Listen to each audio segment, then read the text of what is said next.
menelusuri gedung-gedung bersejarah. Salah satunya adalah Gedung Siola. Bangunan bersejarah pertama yang akan kita telusuri adalah Gedung Siola yang terletak di Jalan Tunjungan nomor 1 sampai 3. Gedung Siola dibangun pertama kali pada tahun 1877 oleh investor kebangsaan Inggris, yaitu Robert Laidlaw yang merupakan pemilik Whiteaway Laidlaw & Co. Pada saat itu, bangunan ini merupakan salah satu pusat perdagangan yang berkembang pesat dan terletak di tengah kota Surabaya. Pada tahun 1950, pemerintah Indonesia menyerahkan gedung tersebut kepada Pemkot Surabaya. Pada tahun 1960, Pemkot Surabaya menyewakan gedung tersebut kepada 5 orang investor yang kemudian merenovasi dan memberi nama Siola yang berasal dari inisial nama mereka, yaitu Sumitro, Ing Wibisono, Ong, Lim, dan Ang. Siola resmi dibuka kembali pada tahun 1964. Masa kejayaan Siola berlangsung sekitar 28 tahun.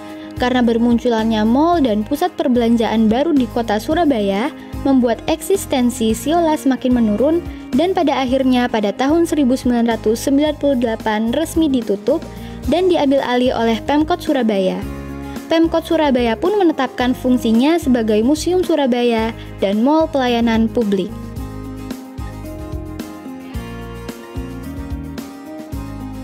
Ayo Rek, kita lanjutkan perjalanan kita di Jalan Tunjungan ini untuk menelusuri bangunan bersejarah lainnya. Jalan yang di masa lalu ini diberi nama Petunjungan, seiring berjalannya waktu, jalan ini tumbuh dan berkembang sebagai shopping street dengan jalur pejalan kaki yang lebar membujur arah utara ke selatan. Kawasan ini sangat terkenal hingga menjadi inspirasi terciptanya lagu Rek ayo rek melaku-melaku nang tunjungan. Uniknya, bangunan-bangunan tua yang ada di jalan ini menjadikan Jalan Tunjungan makin terlihat estetik.